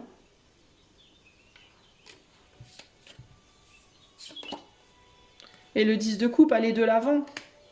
La lune, le 10 de coupe, pour moi, tu as un savoir, tu as quelque chose, encore une fois, cette idée de savoir intérieur, tu le sais, va vers ton cœur, va vers ce qui te fait triper, va vers ce qui te fait vibrer véritablement, là, clairement. Si c'est par rapport à un lieu de vie, qu'est-ce que choix 3 doit faire pour retrouver sa flamme? J'ai vraiment du mal avec toi. Hein. Oh, mais toi, j'ai du mal, quoi. Hein. La tour et le fou, partir. Partir, clairement. Sortir de quelque chose, casser quelque chose et partir sur un nouveau... Casser ton œuf, sortir, t'évader. Si c'est par rapport à une personne. Page de coupe. 3 de bâton. Lâcher l'affaire, aller créer autre chose. Aller créer une nouvelle relation, trouver une nouvelle relation, commencer quelque chose. Pour moi, en fait, voilà, et l'étoile, on a l'étoile. Retrouver l'espoir, garder l'espoir, croire en toi, croire en ton futur. Pour moi, ta flamme, elle est devant toi, elle est pas derrière. En fait, toi, globalement, je pense qu'on te dit, mais en fait, lâche l'affaire, quoi. Va explorer, va faire ce que tu as à faire et engage-toi vraiment. C'est à toi-même qu'il faut que tu t'engages, en fait. Ça veut pas dire que tu pourras pas plus tard t'engager vers quelqu'un d'autre, vers un métier. Mais là, c'est vraiment vers toi-même qu'il faut que tu t'engages. Et pour moi, choix 3, le message le plus fort ici, c'est tu as tout en toi, en fait, déjà. Tu as tout le savoir dont tu as besoin, tu as toutes les capacités dont tu as besoin, tu portes ta famille en toi. Ta famille, elle ira partout avec toi, dans ton cœur toujours. Tes ancêtres seront toujours avec toi. Il faut que tu te réalises, que tu te battes pour toi, en fait, aujourd'hui. Voilà. Moi, c'est comme ça que je comprends ce tirage. Et plus je rajoute de cartes, plus je le comprends comme ça. Donc ça conforte ma vision de départ. Eh ben, c'était galère, hein. Mais c'est peut-être ça la problématique. Est-ce que t'as pas du mal à savoir qui tu es, toi, en fait? Est-ce que t'as pas du mal à croire en toi, à savoir qui tu es? Est-ce que t'es pas en mode j'ai besoin de preuves, j'ai besoin de comprendre, j'ai besoin de savoir, tu vois? Alors, si tu as besoin de soutien ou d'aide ou quoi, bah, tu peux, par exemple, demander un coaching intuitif ou une cartomancie en privé sur le site qui est dans la barre de description. La musique pour toi, qu'est-ce que je vais te donner? Est-ce qu'on peut me donner une musique pour choix 3? Une mélodie, une musique? Ah, j'en ai une. Alors, c'est quoi? C'est... Merde, alors attends, je l'ai en tête la mélodie, mais il faut que je... Oh là là. Comment il s'appelle lui déjà?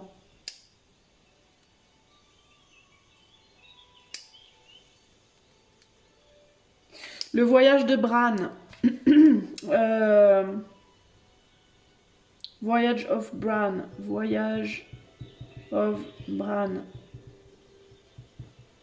Essaie de... Je sais pas si c'est pas Peter quelque chose. Bon bref, j'irai voir. Donc ça c'est choix 2, ça c'est choix 3. Ok, je mettrai ta musique dans les commentaires. Ça s'appelle The Voyage of Bran. B-R-A-N. Bon, tu iras voir, de toute façon il y aura le lien dans les commentaires. Je t'invite je vais essayer de le trouver avec les paroles, si je peux, hein, s'il existe sur YouTube avec les paroles. Pour que tu comprennes si tu parles anglais, si tu parles pas l'anglais, que tu comprends pas, je t'inviterai à faire une recherche sur Google, à trouver les paroles et à les traduire avec le Google Translate, ok? Ou un autre traducteur d'ailleurs. Voilà ce que je peux te dire, choix 3. Écoute, j'ai fait de mon mieux pour y voir clair, mais pour moi, c'est un peu en mode sois ton propre Dieu, engage-toi toi-même d'abord et le reste suivra après. Je pense que c'est comme ça que tu vas trouver ta flamme ou retrouver ta flamme, c'est en allant la chercher en fait à l'intérieur de toi, plutôt qu'ailleurs. En fait, je pense qu'elle est déjà là. Je pense qu'elle est en toi, ton étincelle, ton étoile entre guillemets. Tu la détiens en fait, et il faut juste que tu l'exprimes, il faut juste que tu la fasses vivre en fait, hein, d'une certaine manière. Alors dans certains cas, ça peut être la musique aussi, hein. Peut-être que la musique peut t'aider, hein, tu vois, à voir. Voilà ce que je peux te dire, j'espère que ça t'aidera, je te fais des gros bisous et je te dis à bientôt. Ciao, ciao.